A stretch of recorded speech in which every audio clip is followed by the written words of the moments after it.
Fear, anxiety, probably the biggest barriers to our success and happiness. Today at Live on Purpose TV, how to overcome fear and anxiety.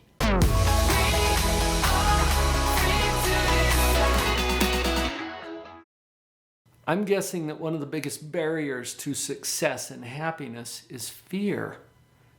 Fear, anxiety, nervousness, a very common human experience, but it's something that gets in our way and sometimes robs us of our joy and success. Some of the paradoxes around fear. Now, to understand this, let's just take a look first at the role that fear plays for us. It's not a bad thing, okay? If we had no fear, what would happen? Now, you might think if you're an entrepreneur or if you're a very creative person who wants to accomplish some phenomenal things that you could get those things done if you had no fear. But honestly, what if you had no fear at all?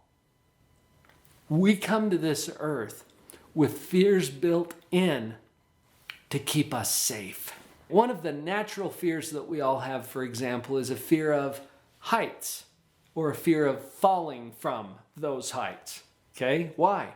So that when we perceive that we're in a dangerous place, we are more careful, more vigilant. We don't go walking off of cliffs. It's built in to our system. So that's the point that I'm trying to make here. Fear serves a legitimate purpose in keeping us safe, preserving our life, and allowing us to live for another day. So we don't want to completely eliminate fear. But let's take a look at how fear works in our mind. I have to tell you a little story about me when I was younger. I have a twin sister. Hey, Pam, if you're watching. Pam is my twin sister. And we have a birthday about the same time every year. I finally figured that out a couple of years ago. Anyway, so we got to share our birthday parties when we were little kids. Now, this was really fun because she would invite all her friends. I'd invite all my friends.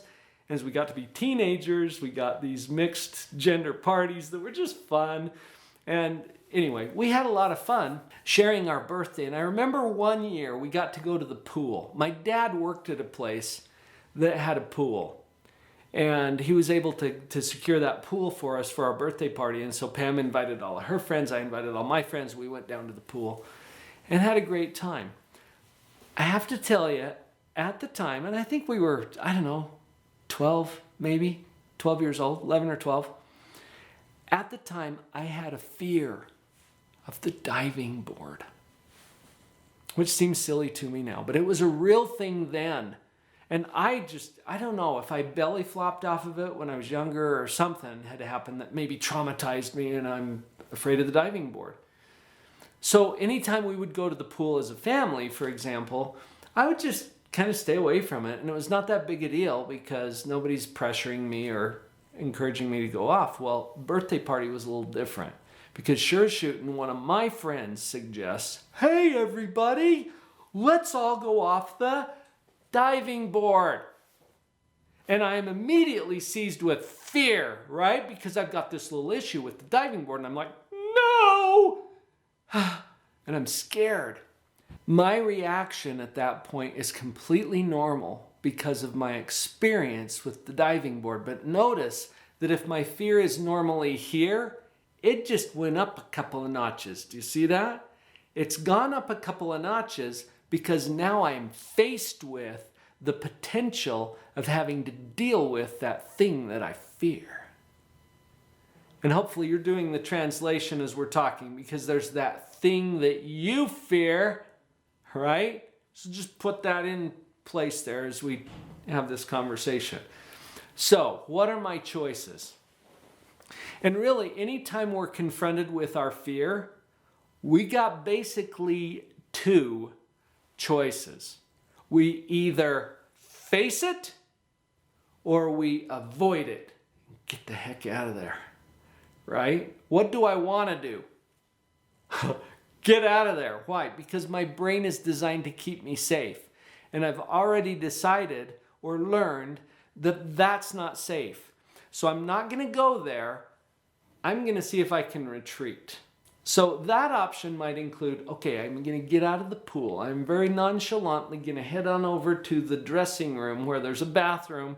Nobody's going to question that because people get up and go to the bathroom all the time, right? I should be fine. So what if I take that course? I avoid going off that diving board because of my fear, right? And so I go hide in the dressing room. Probably nobody will notice. Birthday boy! Yeah, I'm not going to get away with that, right? So two of my friends come in and they burst open the door and they're like, where is he? There he is. I see him hiding in the corner. Come on, Paul. And they grab me by the arms and they start dragging me back out there to face my fear. All right. Now, what's happening to my fear? First of all, before we go there, notice that when I ran away from my fear, you know, it got ratcheted up a couple of notches when somebody suggested. And then I hide in the dressing room, shoo, comes back down, right? I'm feeling relieved. I'm like, shoo, dodged a bullet on that one. So my fear has come down. But now my two buddies are dragging me back out to the pool. And they get me out there on the deck of the pool. Now what's happening to my fear? Oh, we're ratcheting up all right. In fact, it's going higher than it went before. Can you see that? Why? Because I'm now closer to what I'm afraid of. And as they march me over to the diving board, and like Captain Hook and his pirate crew, they're going to make me walk the plank. And there's no escaping. I got to do this thing now. So as I'm walking out onto the diving board, do you see what's happening to my fear all along? It is getting ratcheted way up here to where it's almost unbearable. And there's no escaping though. They're, pushing me out there.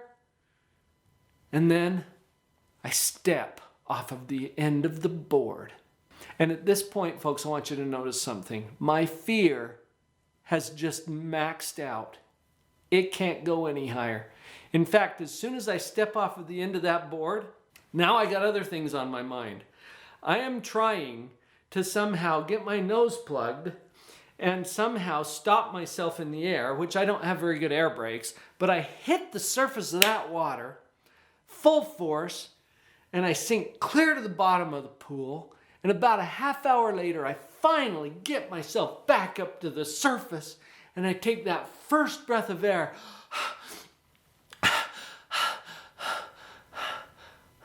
and now what happens to my fear? Zoom. It's way back down. In fact, it's probably lower than my baseline. There's some reasons for that. But do you see that I am totally relieved at this point. I'm feeling so much better now that I'm not facing my fear anymore. Okay, now let's look at the psychology behind all of this.